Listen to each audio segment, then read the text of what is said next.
2 miles beneath the surface of the North Atlantic, in complete darkness, lies a ship that was supposed to be unsinkable. For over 100 years, we've studied it, filmed it, built movies around it, memorized its story like it's fully solved.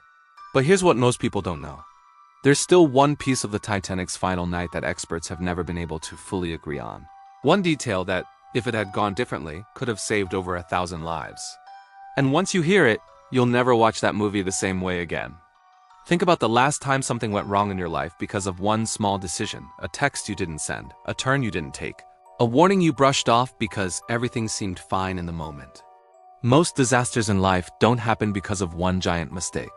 They happen because of a chain of small ones, each one harmless on its own, until they stack together into something impossible to undo. That's exactly what happened on the Titanic.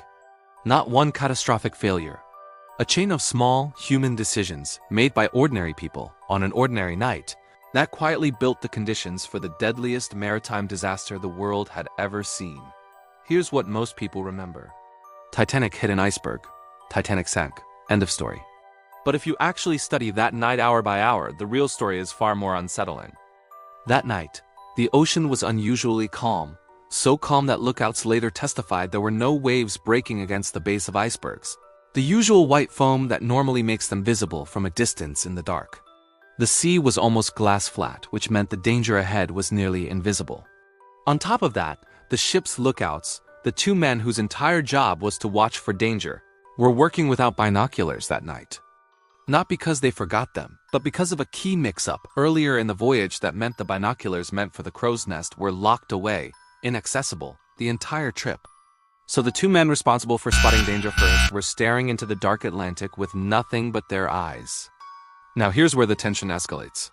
At 11:40 p.m., lookout Frederick Fleet spotted something ahead, a shape in the darkness, at first barely visible, then rapidly becoming unmistakable, an iceberg directly in the ship's path. He rang the warning bell 3 times and phoned the bridge immediately. The ship's officers reacted as fast as physically possible. They ordered hard to starboard and reversed the engines, trying to steer around it, but Titanic wasn't a car. It was over 46,000 tons of steel moving through freezing water, and turning a ship that massive takes distance, momentum, and time, 3 things they simply did not have. 37 seconds. That's roughly how long passed between the iceberg being spotted and the moment of impact. 37 seconds to try to change the outcome of one of the most famous disasters in human history. Here's the part that historians still debate to this day, and it's the detail almost no one talks about. The impact itself didn't feel catastrophic to most passengers. There was no violent collision, no dramatic crash like in the movies.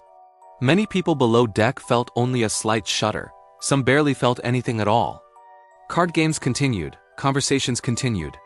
Some passengers actually went up on deck afterward just to see pieces of ice scattered on the ship, laughing, picking them up like souvenirs, completely unaware that beneath their feet, the ocean was already pouring into the hull. That disconnect between how minor the moment felt and how catastrophic it actually was is part of why so many people didn't take the danger seriously until it was far too late. The iceberg hadn't smashed a giant hole into the side of the ship like most people imagine. It had sliced along the hull, popping rivets and buckling steel plates across several compartments at once. Damage that was less dramatic to feel, but far more lethal in the end, because it compromised too many sealed sections simultaneously for the ship's safety design to handle. And this is where the real tragedy comes into focus. The part that turns this from just a disaster story into something deeply human.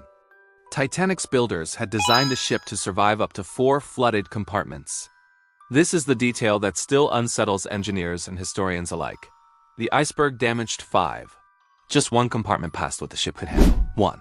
If the iceberg had been spotted even 30 seconds earlier, if the binoculars had been available, if the sea hadn't been unnaturally calm that night, the ship may have only taken damage to 4 compartments, and Titanic, remarkably, might have stayed afloat. The difference between the deadliest maritime disaster in modern history and a ship that limped into port with a dramatic story to tell may have come down to a matter of seconds and inches of steel. Take a breath for a second, because this is where it gets personal. Somewhere on that ship that night, there were people getting ready for bed, writing letters home, laughing with friends over dinner, completely unaware that a chain of small, quiet decisions made hours and days earlier had already set their fate in motion. None of them could see it coming. None of them had any reason to think that night would be different from any other night at sea. And that's the terrifying, humbling truth underneath this entire story. Disaster rarely announces itself. It doesn't usually explode into your life all at once. It builds quietly, in small choices, small oversights, small assumptions that everything is fine, until the moment it isn't. And maybe that's the lesson worth carrying with you. Not fear, but attention. Titanic wasn't sunk by one massive failure. It was sunk by a series of small human moments, a locked cabinet, a calm sea, a few missing seconds. Each one forgettable on its own, devastating together. Most of us will never face a night like that one.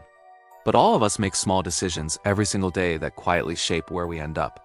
Decisions that feel unimportant in the moment, until years later we look back and realize how much they actually mattered.